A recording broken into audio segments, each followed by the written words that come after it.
Bonjour à tous, j'espère que vous allez bien. Me revoilà pour une toute nouvelle vidéo YouTube dans laquelle je vais vous parler de la communication en lien avec le module 6, aide-soignante, nouvelle réforme. Aujourd'hui, ce n'est absolument pas anodin si je suis face à car j'ai corrigé de nombreuses rédactions M6 et j'ai remarqué une chose qui m'a pas choquée parce que c'est souvent comme ça, mais qui était pas suffisant. C'est la fameuse analyse. L'analyse, c'est là où tu mets de l'aspect théorie. Sans cela, nous ne pouvons pas vous donner votre mot. Il faut absolument que votre analyse soit assez riche de théorie. Pour ce faire, il faut revoir un peu votre... Je sais, certains d'entre vous n'ont pas eu forcément tous les cours parce qu'ils sont en partiel ou bien les cours sont mal. Et certains IFAS vous demandent de faire vos propres recherches. Ceci dit, je vais vous aider aujourd'hui à bien faire la différence au niveau communication. Comme on le sait tous, il y a divers types de communication. En réalité, nous avions 3 types de communication. Le verbal, le non-verbal et le paraverbal. Je vais faire du coup un petit rappel sur cela. On va commencer par le plus simple, la communication verbale. La communication verbale, c'est exactement ce que j'en suis en train de faire là tout de suite maintenant. À travers cette vidéo, ce que vous entendez, c'est la communication verbale. C'est l'aspect visible du message. C'est le vocabulaire que l'on emploie. Tout ce que l'on peut dire, tout ce qui est aussi compréhensible de l'interlocuteur. La puissance de la voix, le débit de la parole ont tout son importance. Ensuite, vous avez la communication non verbale. Alors celle-ci, elle va souvent, elle est apparentée à le langage du corps, c'est-à-dire les postures, les mimiques, voire même les odeurs, le regard ou encore même les composants vestimentaires. Et oui, les signaux génèrent du ressenti et sont interprétables. D'accord? Ensuite, vous avez le dernier qui est la communication paraverbale.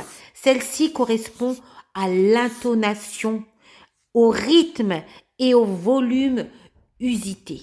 Maintenant que nous avons du coup passé les 3 types de communication, verbale, non verbale et paraverbale, nous allons parler du feedback. Avant cela, il faut que je vous parle du bruit ainsi que du filtre pour bien comprendre ce qu'il en est. Bien évidemment, tout ce que je vous dis là maintenant, vous pouvez vous en servir dans votre analyse. N'oubliez pas, tout ce que je vous donne en contenu, c'est du nouveau référentiel et tout ça, c'est pour vous aider à un seul but de réussir vos modules. Bruit ou interférence.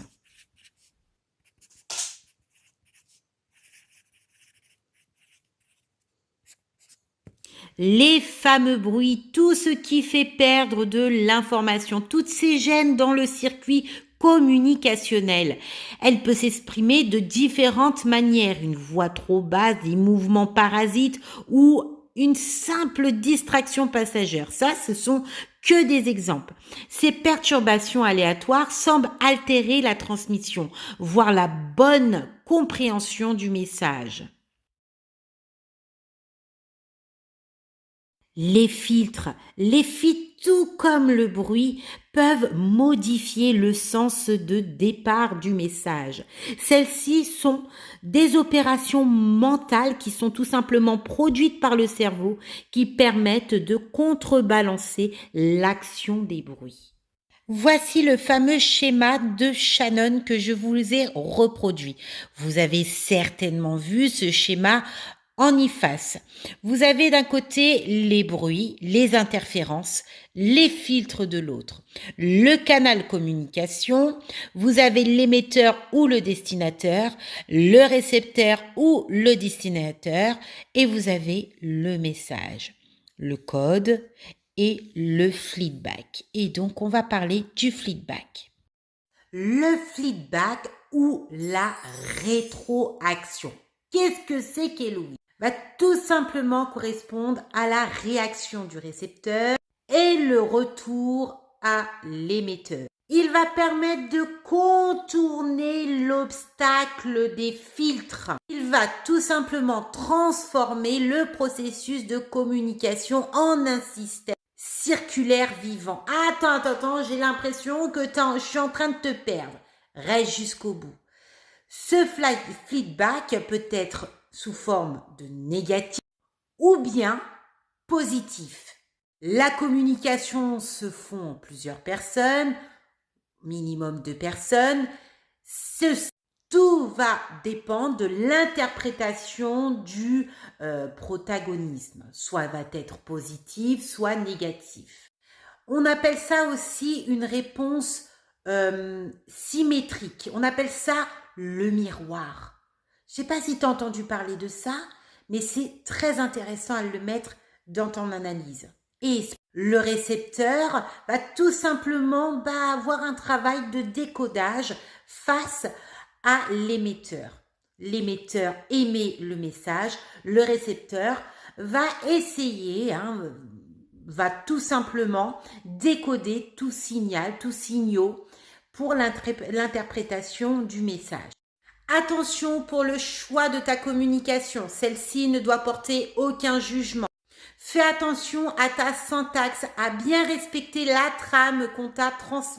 N'oublie pas, une rédaction se compose d'une introduction, d'une première partie, deuxième partie et d'une conclusion. Il peut avoir une troisième partie, tout va bien. Certains d'entre vous vont intégrer à la fois le module 6 et le module 7 en même temps. Quoi qu'il en soit, vous allez tout simplement guider votre lecteur dans l'introduction pour le guider étape par étape dans ce qu'il va lire.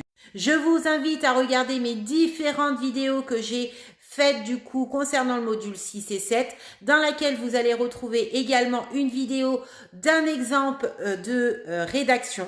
Cela peut vraiment vous aider.